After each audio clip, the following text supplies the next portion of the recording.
Thank you, Mr. President. I'm not going to read this resolution. I'm going to leave it to the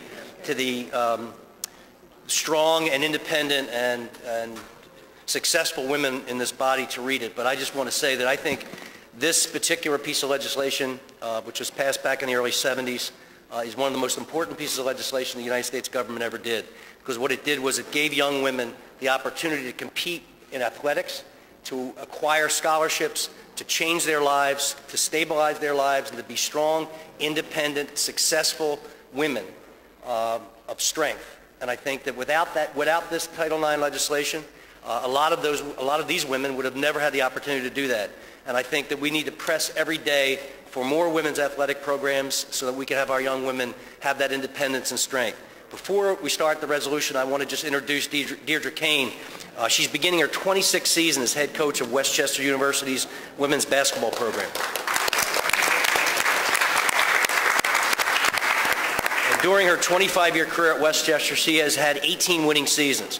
Coach Kane has won 5 Pennsylvania State Athletic Conference East Division titles, has been named Coach of the Year by 5 different associations, and guided the women's hoop squad to 4 NCAA Division II tournament berths. Before taking the helm of the Golden Rams, she worked at Swarthmore, Salisbury State, and as assistant coach at Penn. On February 12, 1992, Kane was inducted into the South Jersey Hall of Fame to mark her career accomplishments on the court and from the sidelines. In 1972, Deirdre was the first female granted an athletic scholarship to attend the University of Dayton, which is an amazing accomplishment. Thank you.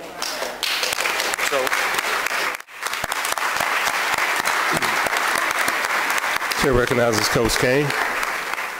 Thank you, ladies. That was an awful long resolution for 40 words, which is the extent of Title IX that was signed in '72. 40 words that said, you can't shut us out or you don't get government money anymore. I'm really honored, a little bit surprised, to be here to represent all the women of Philadelphia who have benefited by the passage of Title IX. I accept it on behalf of the women of my generation who were fortunate enough to live through Title IX. I actually graduated high school the year it was passed. I accept it on behalf of women behind me whose careers wouldn't be possible without the acceptance of women into all workplaces. Especially, my son is here, Sean Kane, and his lovely bride, only married 2 months. Amy Fadul Kane of Comcast Sportsnet, because I'm sure there wouldn't be very many female sportscasters if it weren't for the passage of Title IX either. So I thank them for being there today. And my husband, who couldn't be here today, his favorite quote is, Title IX has been very good to me. Because never in my wildest dreams did I think I would make my career coaching women's basketball.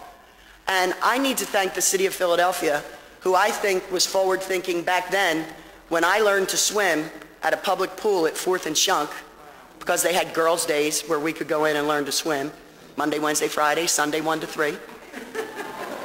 And also because Shuey down at the rec at 4th and Shunk let me play Little League long before it was ever tested in the courts. And because of the great CYO programs in South Philadelphia, where I learned to play basketball, playing in the schoolyard at Sharswood. And yes, my son now lives in South Philadelphia with his bride, 19148 forever. But it was the city of Philadelphia that enabled me to pursue athletic endeavors long before Title IX was passed. But mostly I want to accept this in honor of the women who went before me, the Stella Goldsteins and Helen Goldsteins from the Department of Rec that didn't have the opportunities I had, okay, because they were the ones before that legislation was passed. And it makes me think of my sister Peggy. Yes, you can look it up, St. Maria Goretti, class of 1959, not city champs, Catholic League champs, and she was MVP, and like all of my siblings, did not have the opportunity to go to college like I did because of Title IX, being the youngest of 6. So thank you, Title IX. Thank you, Councilman Kenny, for putting forth this resolution, and thank you, Philadelphia, for everything that you've helped me become.